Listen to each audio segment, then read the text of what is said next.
Like and subscribe.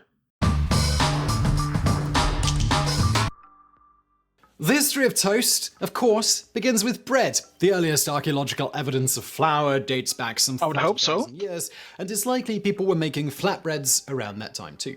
Along with being a staple food in many civilizations, ritual bread was sometimes used as an offering to the gods in ancient Greece. Wheat and barley were a few of the first crops domesticated in the Fertile Crescent, despite not being as nutritionally rich as other food sources that could be gathered. The bread that resulted from grain crops was able to sustain a larger population. It's thought that the ability to make bread was a factor in ancient peoples being able to end their nomadic lifestyle and settle in one place. Bread, as we know it today, was likely invented in ancient Egypt. The Egyptians learned that if they left dough sitting out for a while, it would rise. When baked, the bread would retain its risen shape. This was, of course, due to yeast spores in the air finding their way to the dough. The closed oven was invented. We'll do some of that later, though, Seb. I'm probably gonna watch the other drama. Whatchamacallit? The Pirate Software stuff with that. In Egypt for the baking of leavened bread by 3000 BC, and the workers who built the famous pyramids were often paid partially with bread. At this point in history, leavened bread was a lighter bread that was considered much nicer than flatbreads. There was just one problem: left out in the desert heat for long periods of time, it would dry up, right? And become difficult to eat. The solution?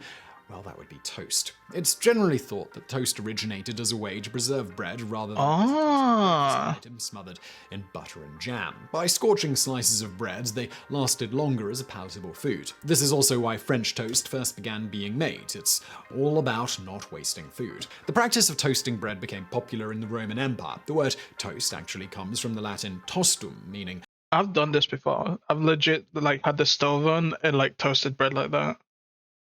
Not because we didn't have a toaster, I don't know why, I just did it. To burn or scorch. The first breads were likely toasted by laying them in front of the fire on a hot stone. Later, simple devices were created to toast bread in the fire, such as wireframes to cook the toast. What was...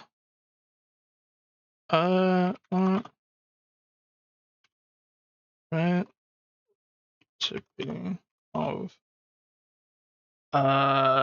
ancient Egyptian? Bro, I couldn't fucking spell. Bread. I want to know, how different is this? 2 cups of... Dude, Americans need to get off this cups thing. Bro, stop using cups. It annoys the hell out of me, dude. A 3/4 cup water. Bro. Use real measurements, man. Please. What is MS flour?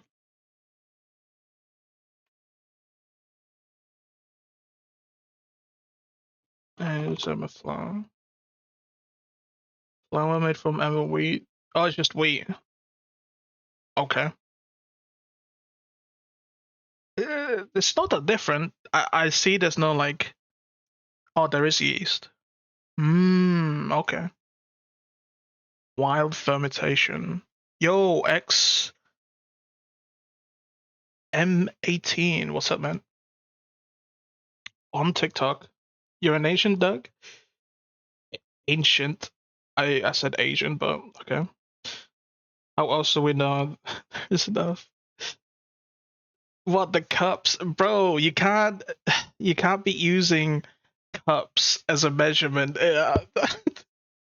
Please use grams, use imperial, in other things, because imperial in baking it's meant to be a real science, right?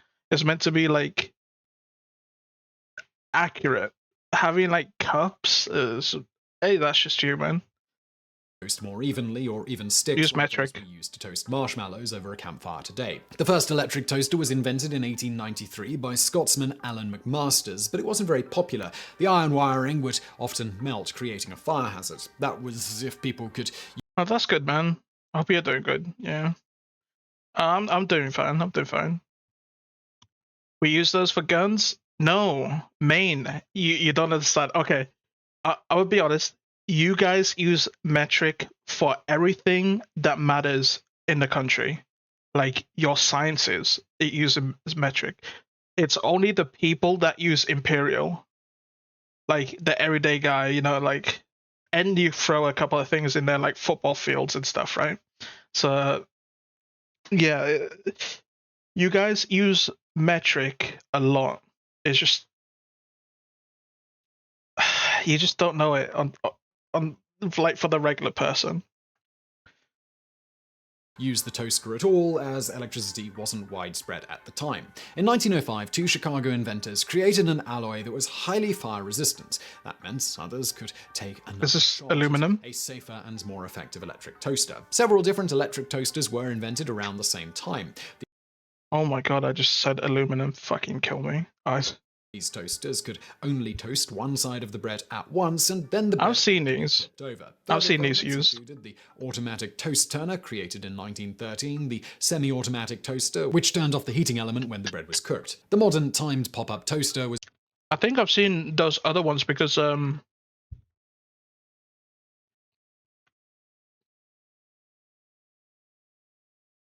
toast turn.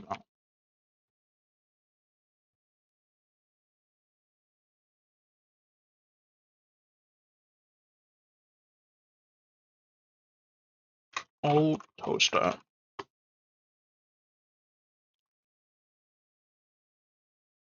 Whoa, these are crazy.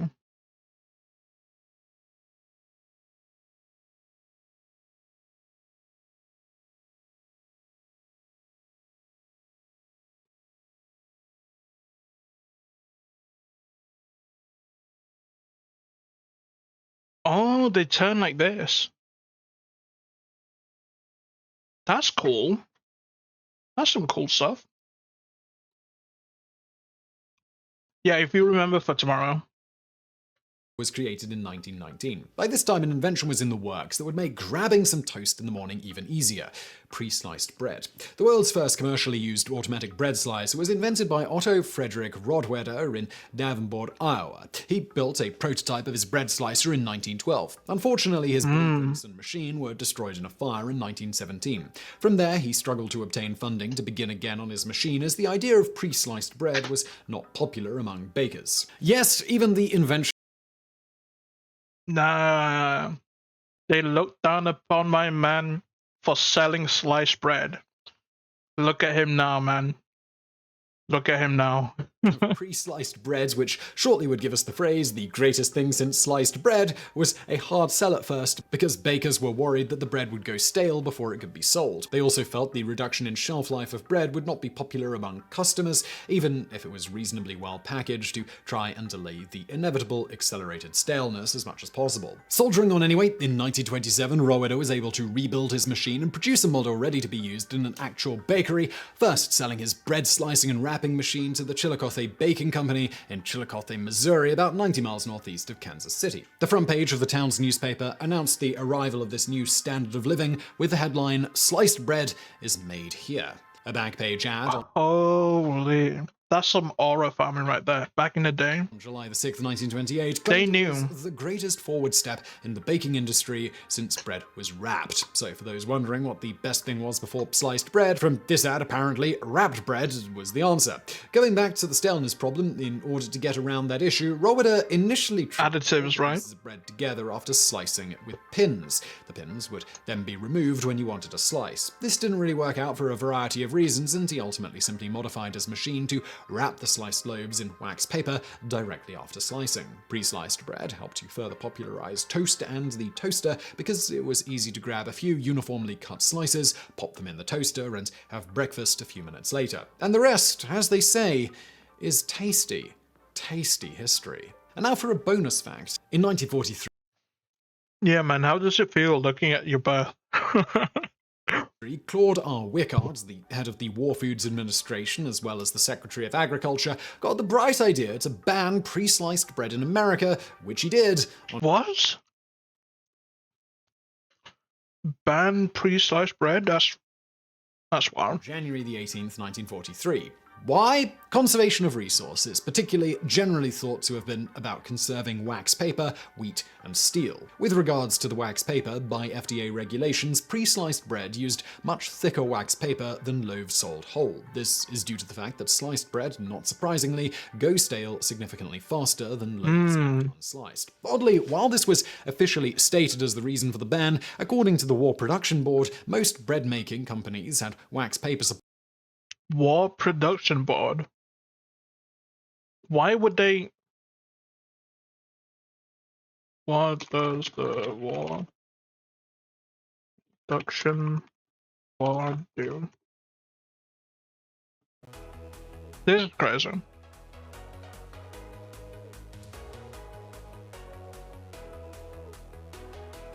All the factories to stop producing consumer goods. What? Why are they called the war? What?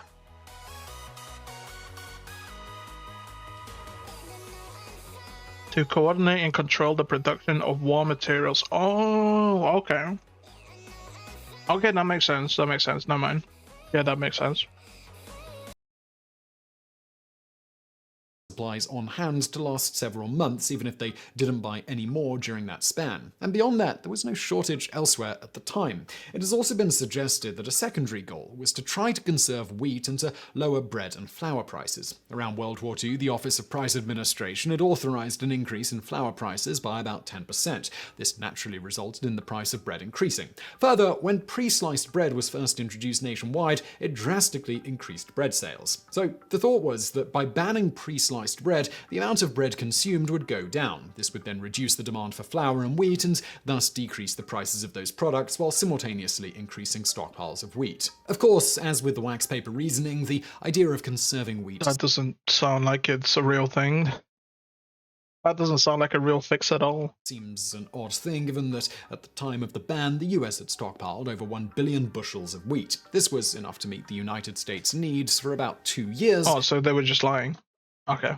Even if no new wheat was harvested over that span. And as you know, the US produces a lot of wheat. Finally, bread making machines. That's true. I think corn is their like biggest thing, right? I'm guessing. Does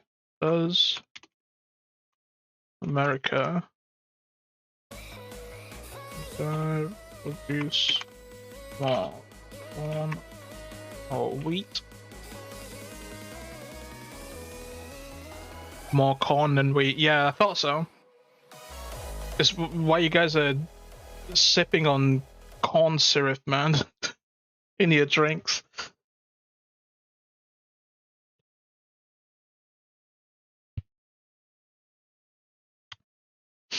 Okay, Toast.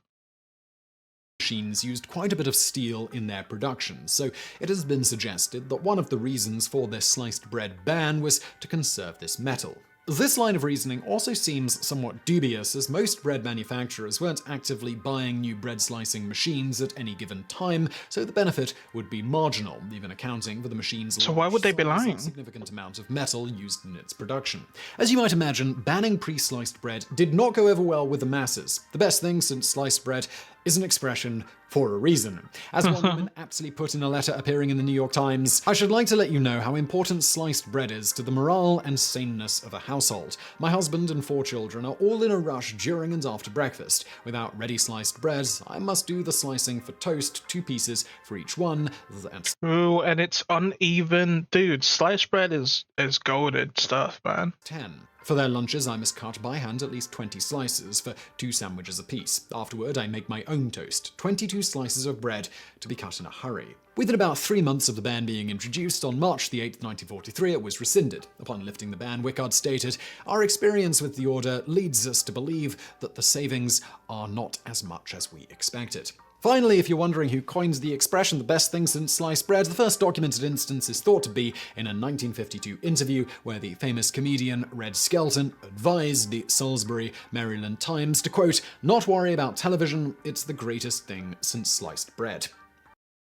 Nah, that's a good slogan, man. I guess it's just, well, the little bit is cut off, but damn, that's your legacy. If that was my legacy, I left one quote. Goated.